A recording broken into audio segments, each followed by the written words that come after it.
Good.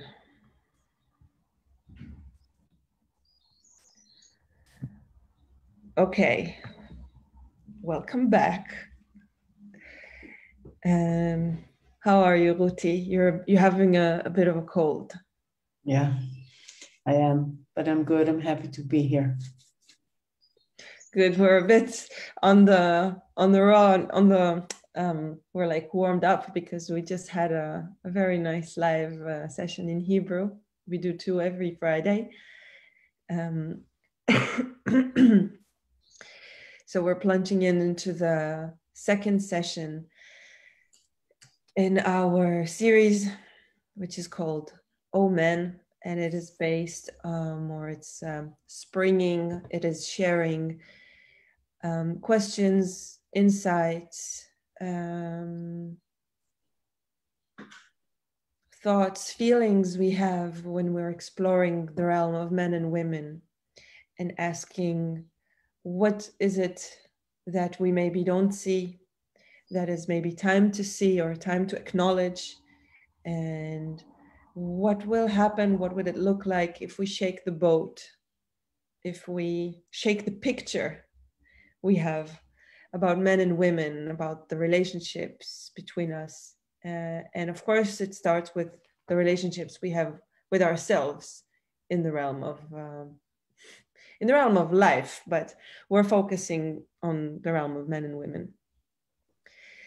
And in the previous session was the first session. The main question we worked with was, is there a fundamental difference between men and women? I will give a little recap. We talked about different frequencies, we call it, AM and FM, 2 different frequencies to experience life.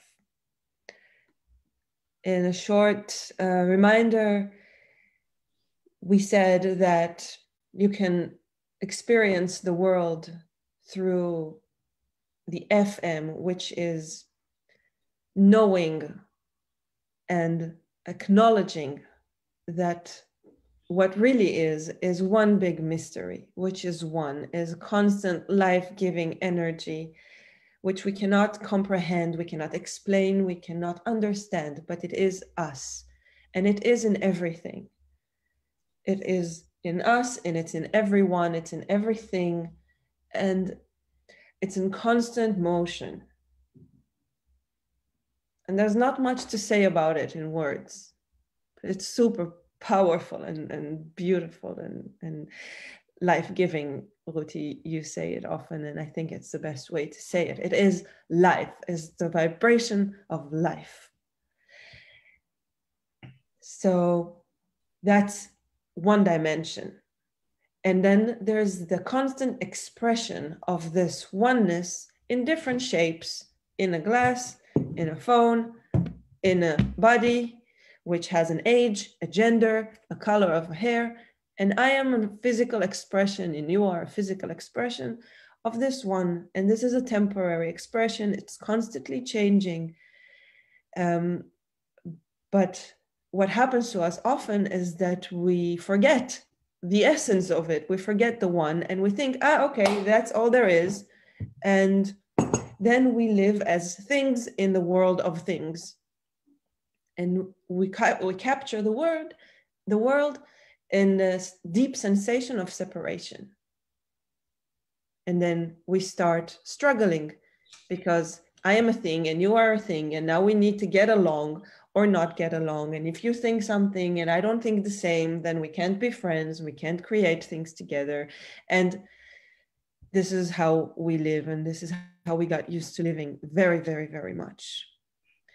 So just to make it clear, the FM that we're talking about, the frequency of FM, is the one that remembers the full picture, if you can call it, remembers the essence, remember the spirit that is constantly life-giving in everything and constantly changing expressions, but it is one. And the AM is the frequency that forgets this and takes the world as a world of things, separated things, getting along or not getting along, and so on. That's a recap of our last session, more or less. I'll just add that Please. what we find and what we'd like to suggest is that men are much more likely to see themselves or picture themselves as AM. And it has fundamental implications. It has a really big, it makes a lot of difference if you see yourself that way. It affects the way that you see what you can do and not, how you encounter crisis, how you see love, what is a relationship for you, and so on. And women, we find, are much more, even intuitively, not only cognitively, but intuitively aware of the FM, living their lives much more out of it. And if they forget, they have the motion, they have the recollection of the FM, and that makes them richer and much more alive and much more wishing to hug life and to say yes to it than men who are much more reluctant, much more aware in the sense of fear, and much more stubborn, much more deal with success and value and judge themselves by that, which causes much fear again and much competition, power, either or, price to pay, and so on. So it is a generalization, but we find it to be wise and useful to look at men and women and relationships from that and see what we can understand from that and how we can listen to what is asked of us in these times that we live in. Yeah. So maybe it's a good chance to say that we are here to shake the boat, not in a provocative way. We don't want to annoy anyone, especially we're not enjoying these things. It's a hard conversation to have.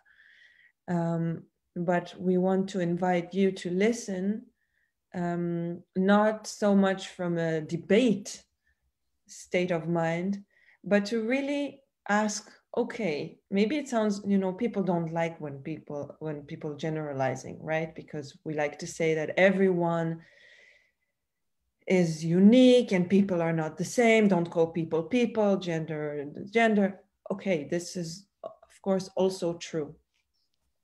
But it's good to ask, maybe we can actually learn a lot. And also it will be, I wouldn't say easier, but let's say easier for a moment to love each other for what we are, when we acknowledge that we're not the same. Nobody is better or worse, more valuable or less. Everyone is a wonder. Everything is a wonder, but we're not the same. And maybe if we let go of this principle of equality, then we will get to, first of all, express ourselves more freely, because we will know that we are, there's room for us to be who we are, as we are, men and women. But here I'm talking mainly for men. You have wisdom and beauty and charisma that is the way nature made you. And I want to see men as a woman as they are, as you are, and not as I want you to be, because that's how I am. Or wait for you to be something that I want you to be, because that's how I think you should be. That's a waste of time and waste of energy and waste of beauty, because I want to see you as you are and take it from there. Maybe I won't want to be with you, but at least I'll see you for what you are. And that's taking us to maybe a new age, a new era of men and women and the relationship between us. So yes, I invite you to listen airily. I want to give us, you and me, Ruti, the freedom to speak without being scared to be provocative or annoying. That's not our intention. That's important to say. You're on mute if you want to say something. Just approving. Okay. So I'm taking us back to what you said, Ruti, about what it's like to live out of the AM frequency. And today's topic, today's question, the second session, is what does it look like, and what is the difference between living out of these two frequencies? And the just a second, I'm just looking at the Facebook page to see that everything is working. Good. Okay. And the name of the session is Life as an Attempt to Control, or as an Experience Leading to Awakening. When we live in the AM frequency, meaning that we see the world as separate, like our origin point of view is of separation, the name of the game becomes control. And I will read a little bit from our book, and then I will pause and ask you, Ruti, if there's something you want to add. Is that okay? Yeah.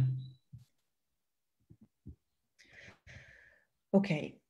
So control is the result of this or point of view of separation. If I'm separated from the world, I believe that I am finite, that I am limited. And then sometimes I'm strong, sometimes I'm weak, sometimes I'm full, sometimes I lack. And in those features, I will always be scared, because I might be on the weak side. And if I'm on the weak side, then the feeling of survival becomes the main navigator of the way I play the game, the way I walk life. And this feeling of survival is inherited in us really, really deeply, maybe sometimes more than we like to believe or we like to admit, especially because we live in like most of us, I'd say, in the Western world, we live in not so much in a feeling of survival. And the price of living like this is that I have a goal. Because if I evaluate myself, but by my features, what I have, what I don't have, by how much valuable I am. It can be things that I have that are material, but also spiritual things. Yeah, how many tools I have to deal with life, how much knowledge I have, how emotionally flexible I am. It is still a tool that I want to practice to be good in life. This is where it's easy to confuse the AM and the FM. Yeah, I can think that I'm actually spiritual, but I'm actually gaining more power to see myself as successful and valuable.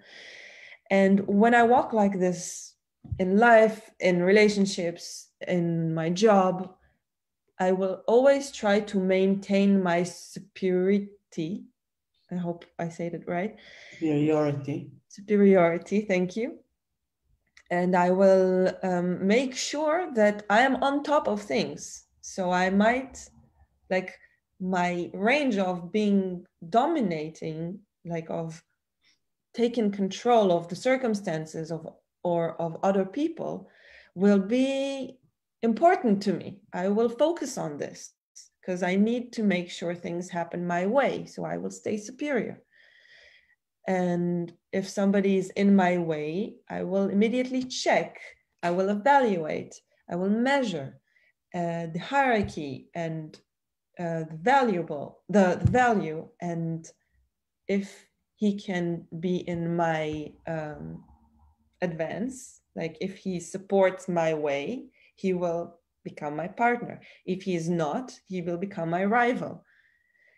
I will focus on questions like what do I gain from this? If it's a situation or a person, how does it contribute me and what I want and what I understand and what I need?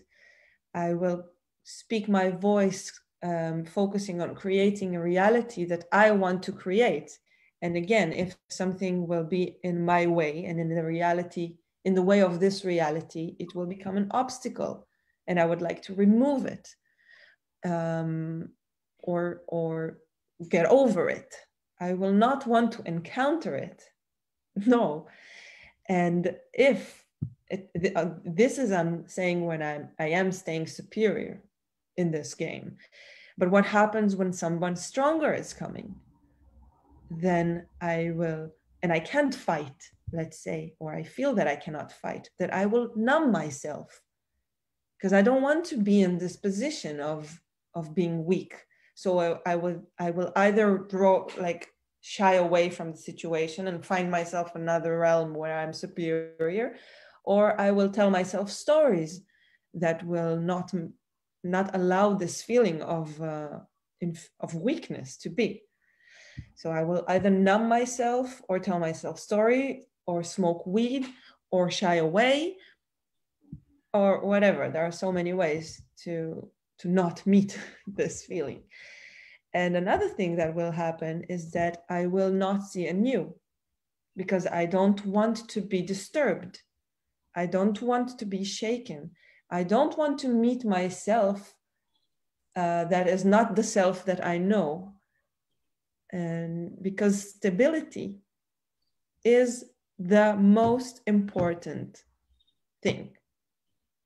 Knowing that I'm standing on a ground that I know that I'm safe, that I'm strong, preferably. Because if I am a thing in a world of things, I need to make sure that the thing that I am is safe. And that's the bottom line. So as I say, I go back to the beginning of this, control is the name of the game. Gaining control or not losing control, basically. And certainty is a necessity for control, that according to this state of mind. Yes. That's what we learned when we looked at how it looks like when we live coming off the AM frequency. Ruti, anything you'd like to add now before we're approaching living from the FM frequency? Two things that I think we should remember as we explore the realm of the AM, and I wish to say it is not a frequency. The frequency is a metaphor. It's the self-perception, it's the understanding of oneself. That is what we called AM, because we wanted to say actually that these are two frequencies that don't meet. You cannot get the AM once you're tuned to FM, and the opposite goes. So the thing is that people are always FM. They're always eternal. They're always infinite. They're always life-giving. That's their essence. That's how they are. Maybe we can even say this is what we are. This is the stuff that we're made of, the way that we are. So when we say men tend to be AM, what we mean is that they experience themselves, they perceive themselves as AM. That's what you describe so nicely now. It's the world of things. It's looking at myself as a thing. And from that, all the implications derive. But every man and every person alive, somewhere in him or herself, know that they know the FM, because the FM is their essence, it's their nature, and it is also the place where everything stems from and comes back to. Yeah, it's not a choice. That's what is. No, that's what we are. And exactly. that is why when we live out of the AM, sometimes not knowing that there's something else, and sometimes thinking that we have no choice, there is this knowing, there is this nature of things that is always there. It speaks to us. It makes its voice heard. We don't listen so well when we're so determined by the AM, and it's first of all, it's the determination, and second of all, it's the feeling that there is no choice and this is how it is. So we are not listening to the voice of our nature, which is the voice of the soul, which is always there. If we listen, if we stop, it's there. So in a way, people who live out of the AM live in some kind of like a split personality. It's not in the sense of the psychological term of split personality, but in a way, what they know somewhere in their hearts, somewhere in their place of knowing, they know that this is not what they are. This is why there is tension. This is why there is sorrow. This is why many people who live out of the AM become bitter or impatient or withdraw from life. They're desperate. They feel despair. Yeah. They feel like all the colors are gone. You see only shades of gray, because the thing that makes everything alive, the thing that is the motion of life itself, is inaccessible to them once they live out of the AM. So at the beginning, it may look like a very rich box, many things inside, many paths to explore. But after a while, or after a few years, you've explored them. Yeah. And it becomes limited. And then it becomes either boring or with no hope. It's despair. And that's the phase where people usually will say, like, okay, I'm sick of myself. I'm having a, I don't know, like midlife crisis. Yeah. And then they start, like, the things that are already in the box are wear out, or drained. Yeah. And then they start putting new things in the box, or you go and you take a course and you buy it's not really new.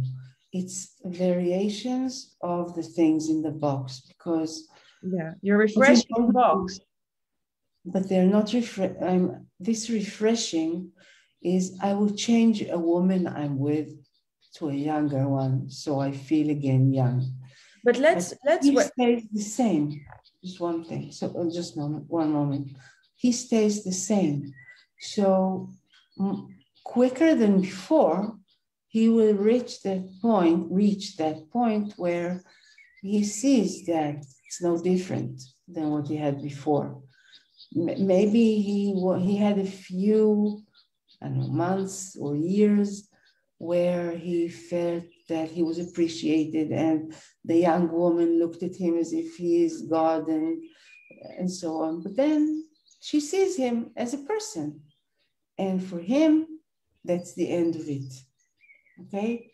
She sees him, she sees his less bright sides, she sees him not so strong as he posed himself to be, not so successful as he was sure he's going to be, or as he wanted her to think that he was, because now she's living with him. So she sees this is older.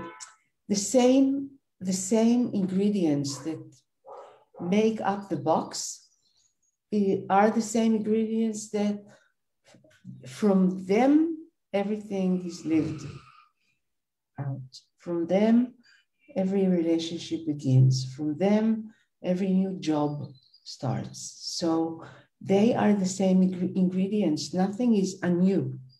So we become like repetitive. So we may have hope in a 1, 2, 3 times ahead. So I switched jobs, or I moved to a new area or a new town. Okay, and then the same goes. So once I was weak, and now I'm the strong one, but I'm creating maybe more interesting for a while. For a while. But you're saying if you don't reach the,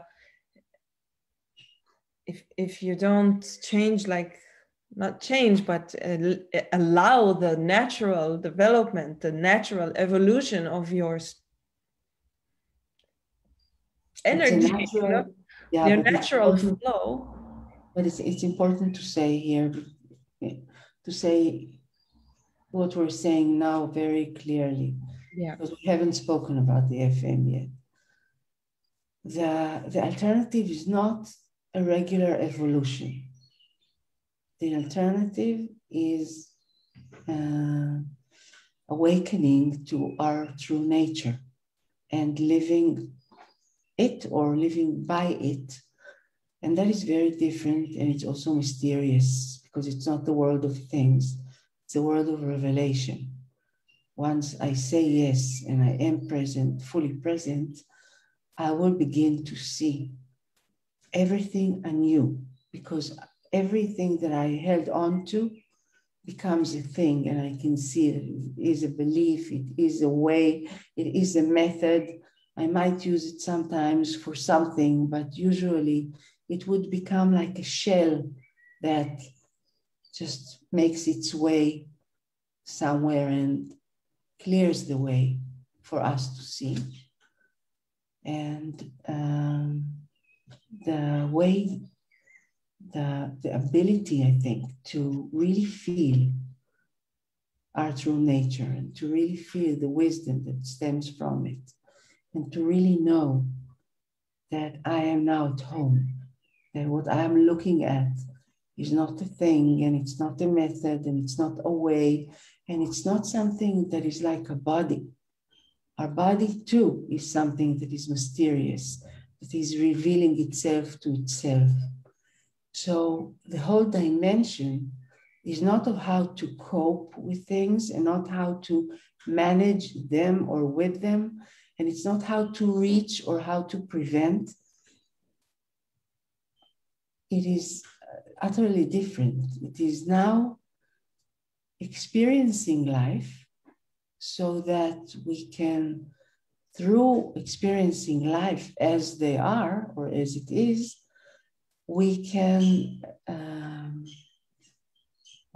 explore ourselves, knowing the difference between the image that I've been walking around in life thinking it was me, There's a story made out of thoughts. Between that and between the mystery that is I, that is not a thing and it is not an identity.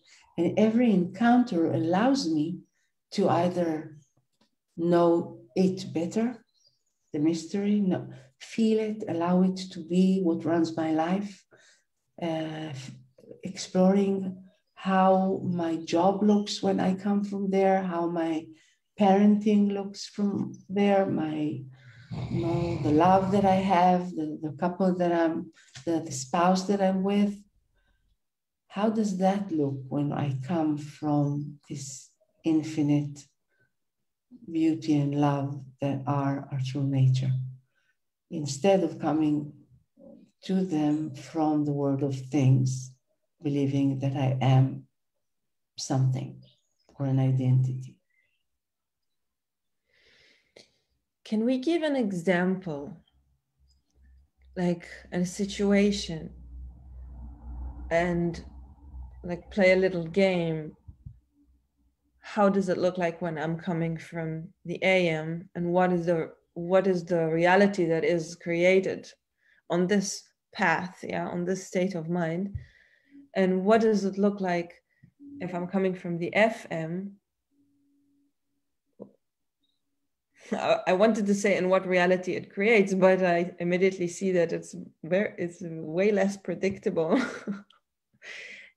It's not a question of predicting. It's much more a question of listening to the motion, knowing whether I come from that or from that, and then exploring and revealing. It is being revealed to you as you take one step and then another one and another one. Let's take a small, very everyday example, and then take another one, which is maybe more fundamental or even more abstract. When one spouse tells the other, or let's talk now, when a woman tells her husband or her partner or spouse that she's trying to tell him something and he doesn't see. You don't get it, she says. Okay? If it's coming from the AM. Wait, example. She's trying to tell him that she's thinking of switching jobs because she feels she had enough and that she really wants to explore something else. So she's even not going to move up the ladder, but she wants to really change something. It means a lower salary, maybe. She needs to look for the job. She doesn't really have much experience in that. And she's debating. Yeah. And he starts to answer in questions that want to come to a conclusion. And he asks her questions so that she hears his opinion, because that's the AM, hears his opinion. He's explaining to her, because if she asks, she's weak and she doesn't know, and he's the one who is either the one who knows or the one who's supposed to know, which would make him speak more and more decisively. And he would also want to reach a conclusion as fast as we can, because he thinks that he's helping her. Because otherwise, why would you ask a question? In the realm of AM, knowing the answer is what is considered to be strong and valuable, or and also the loving thing to do, it can also be that. Think that's the successful, and then you think that what she's asking you is for answers. Yeah. She doesn't want that. She speaks in order to become clear to herself, and through his way of understanding things, his remarks, she would see new things. She would tell him, and she wants him to come from that new place that is already occurring in her. But he wants to be practical. And for AM, practical is to move any kind of not knowing away and resume stability and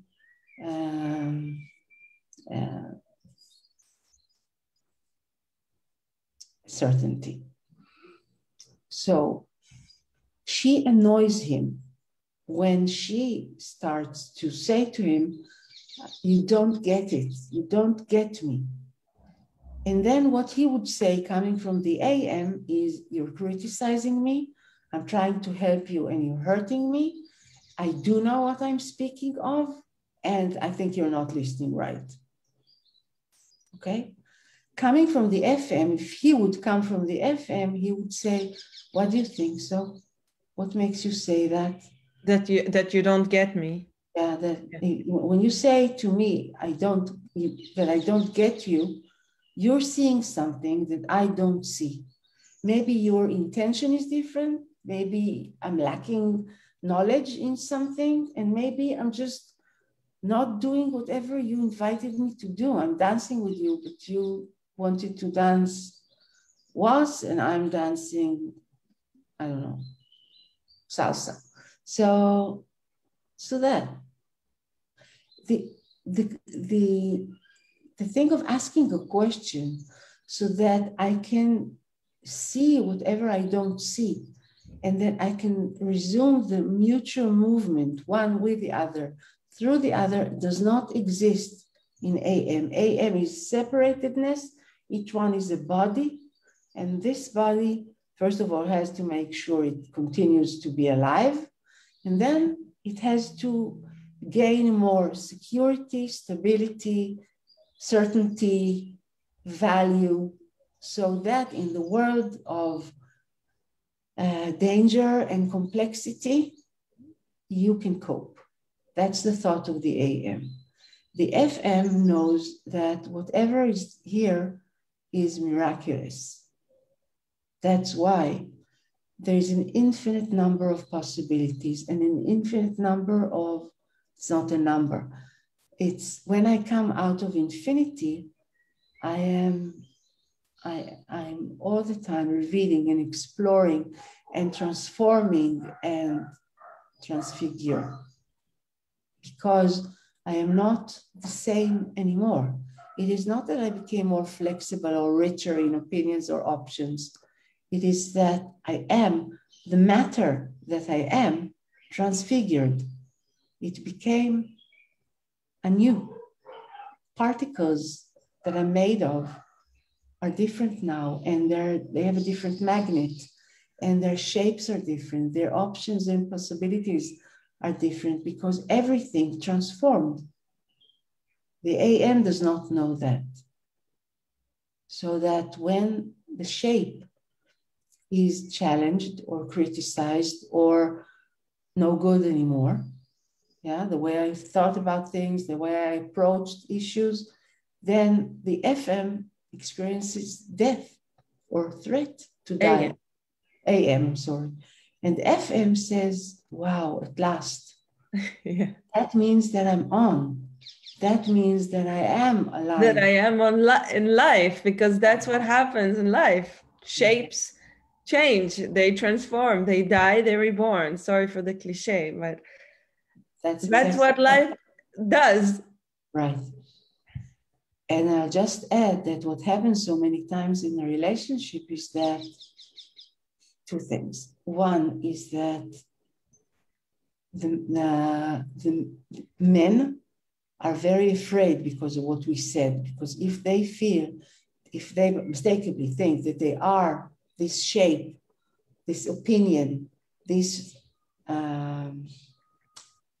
group of opinions that make him, which is absolutely not true. But if he really believes that that's the way that it is, then when she challenges him, she becomes the enemy. Yeah. So that very fast, when she sees him after the initial infatuation, and when she starts looking at him as he is, for him, death is an option. Okay, she doesn't even think that it might be that. She thinks, she says, okay, so he snores. So, okay, so he's not so brave as I thought. Okay, so he talks big, but when he comes to his boss, he's very, he's afraid, or he's compliant, or he's hesitative.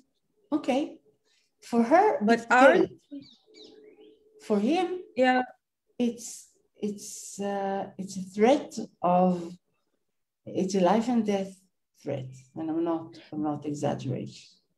but aren't we? I mean, maybe there's the element of the egg and the chicken here, because I can totally see myself as a woman, and I know many women that can actually look at their men sometimes and say, yeah, he has the belly now, and he's losing his hair, and he's a bit boring, and he doesn't really have friends. It's like, and yeah.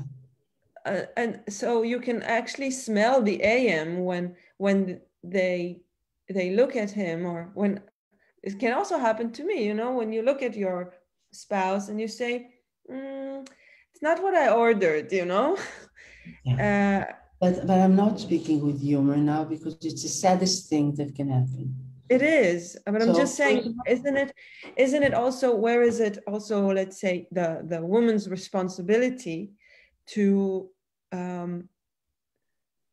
not look at her man like this, and then it will be also easier for him not to look at himself like this. Yeah, that's right. But first of all, it's very correct and necessary. But in order for her to do that, she first has to come to terms with the fact that she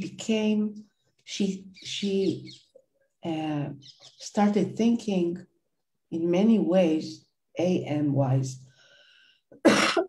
And that means, and that's what I wanted to say when I say two things, because the second thing is that because men are so convinced that the way that they see things is the only way, that this is the truth, that women, sometimes unnoticeably and sometimes with intention not to create tension or fight or whatever, they gave in. They said, okay, I can aligned. But the life in many dimensions became AM wise. It's like, how can that be that you having a sports car or a Jeep can be more evidence of the person that you are than your kids, or than the atmosphere in the house, the life-giving energy that's there. Yeah. But the world became very much AM. Yeah, our reality is very, very much AM. We inherited a super AM reality in this, I don't know, in the spirit of our time, in our age, like in our generation, many generations. This is, I think, been going on for really long, for a few hundreds of years. And it's time to awaken. So when we wish to awaken, the first step is to acknowledge that we've went astray, that we gave in, thinking sometimes that it was good, thinking sometimes that it was bad, but we forgot. We forgot, and we also don't, when the FM speaks, and it does speak, we see it sometimes as some kind of a weakness or danger. For example, when I talk to women who hold high positions, it takes about 5 minutes and they cry, because the amount of the effort that they put in becoming an FM, an AM, and denying. Like shape shift themselves to be in the AM conversation, in the AM state of like the AM glasses. Yeah, it's the effort they put in, the suffering that they go through, the denial of their basic, who they really are, the way that they see things, the way they approach things, the way things they would never say if they wouldn't comply or think that they have to fit into the realm of AM. And the realm of AM being an illusion from the beginning, from its beginning, it's a creation of the mind. It is not the way things are. Continuing into the fact that it comes from lacking, from a mistaken belief in us being lacking and missing and sometimes like damaged goods. That can only lead to more of that competition, power, fear, suffering, hiding, denying. This is the name of the game of the AM, okay? Even if it begins with the best intentions. So the first thing that women are invited to do, and that's what the book that we're writing is actually about, is to realize the difference between AM and FM, to really come to know and to come back home to the FM, to see how much they went astray by believing that the AM is the practical, true way to live. And the FM is something to be inspirational, as you said. And sometimes during maybe Saturday, Sunday, we can read something that would connect us to the FM. Let's do it. Everyday life, FM. Yeah, but in the everyday life, there's no room for FM. FM is weakness. FM is distorting. FM is, pulling you, dreaming, pulling you away from the real thing, and would also put you in danger because they would prefer to give the higher position to someone who's like them. So you need to be AM. So acknowledging this is very important to see how we find ourselves going to the AM thinking it's a responsible thing to do, while actually what we're doing for ourselves as women and for the men in our lives, spouses, sons, work, colleagues, and so on, we create much suffering and we create vicious circles that become more and more full of hate and denial and pain that is hidden because it is considered by AM, it is considered to show pain is considered weakness. It's like the lion knows that the lioness knows that she can get you now. Okay, so she will come after you. Instead of exactly the opposite. Instead of listening to the pain, knowing that we got lost, that we went to the wrong direction, coming back. And the pain and the feeling of alienation and despair, they come to show me. They're there as evidence that I went astray. And it's time to come home. Yeah, and this is a good thing that you're saying, because I wanted to, for our ending, I thought it would be good to say, I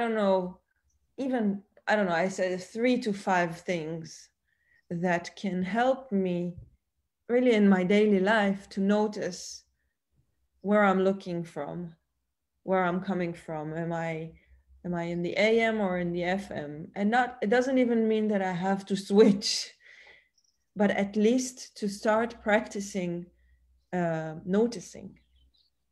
I think that what you said in the beginning, what you said about the AM, is full of that. It's when I see that I am going by those criteria, when I'm working by those measurements, when I feel that I have to have those things that you were talking about, the identity, the stability, the continuity, the realm of So if I'm things. driven, I will repeat it so we will have it. If somebody is listening and they want to have something to notice. So I said, if I'm driven by a purpose or a goal, if I'm like after something, if I'm measuring myself, if I'm measuring my value according to features or things that I have or don't have, it can be spiritual thing or emotional thing or physical things. If I notice that I'm trying to take control, if I'm trying to make something happen, so it will happen my way. If I'm looking at what do I get out of it? Why should I do it? Like, what is my gain? And another thing I would like us to notice is am I numbing myself? If I'm noticing that I'm telling myself a story, trying to avoid feeling something, if I feel like I really have to smoke a cigarette or a joint or I don't know, hide away or put on Netflix or dive into Facebook, these are good ding ding ding. Notice you're avoiding something you don't want to feel. So this can also be a bit of a reminder. Yeah. Anything you'd like to add to this little list I made? I'll add to the AM before I'll go to the FM, that you can measure yourself when you're, some of the things that you said are very true. They're unique to AM. Some of the things, for example, measurements, there is measurement also in FM. Yeah. You can say, I want to have an X number of students in the course. I want to, but the approach is that this number will make me more accurate. It will be an inspiration for me. It will call me to be something that I wasn't before. It will make me more creative. But in the AM, the number equals your worth. Exactly. The number or the measurement is the evidence of what you can or cannot do. Okay, that's different. So everything that you said, we want to look at it and ask whether it comes to say something about me and does it as a thing, or is it enhancing my exploration, my revealing myself to myself, my ability to see the infinite realms that I haven't known yet. That's the difference.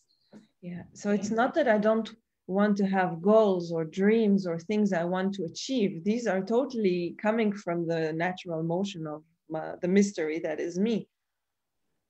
But when I make it a condition to my value, if I achieved it or not, that's where the AM is like eating right. The FM, and all the magic is gone. Yeah, right.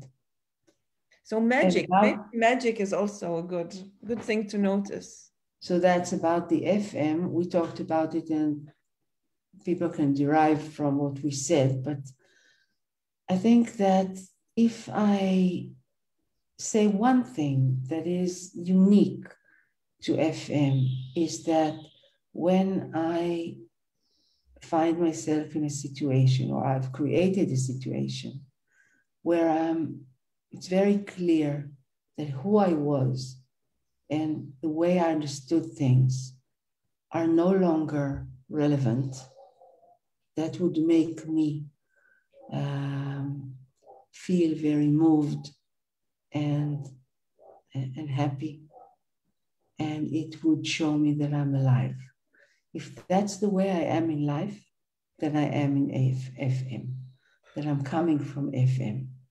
When I find ends of things,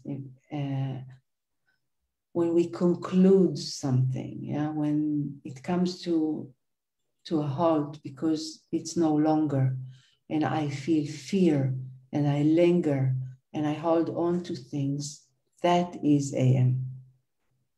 Okay, so the gratitude we feel once we've reached the edge of something or ourselves, of a situation, that is the ultimate criteria or the ultimate way to know that I am in FM.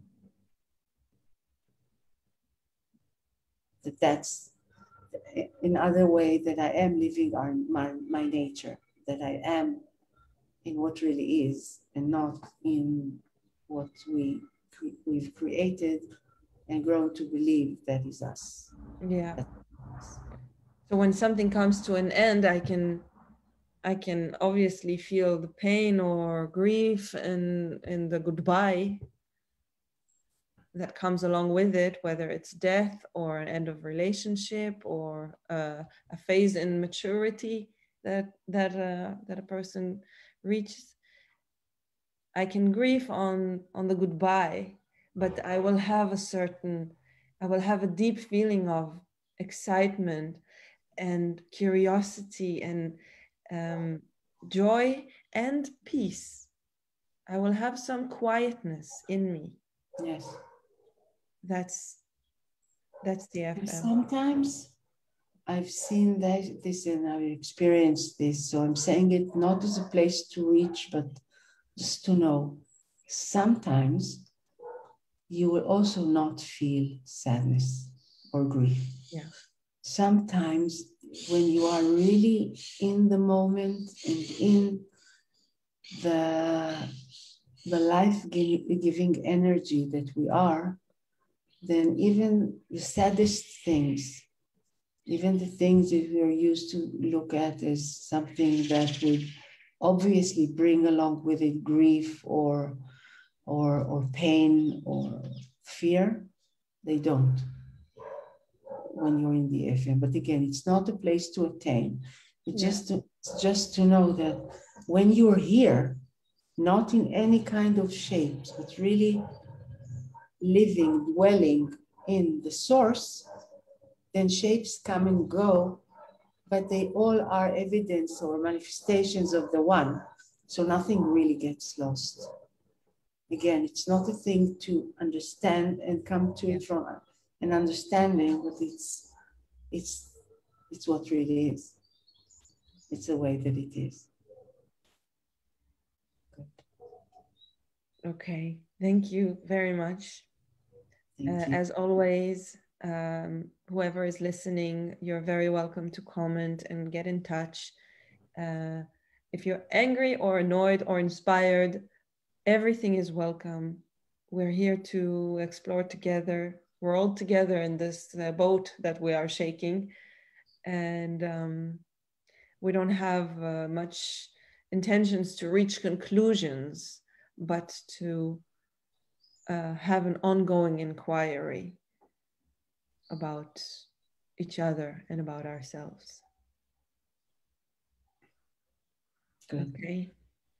Have a good weekend. Thank you. Bye-bye. Bye.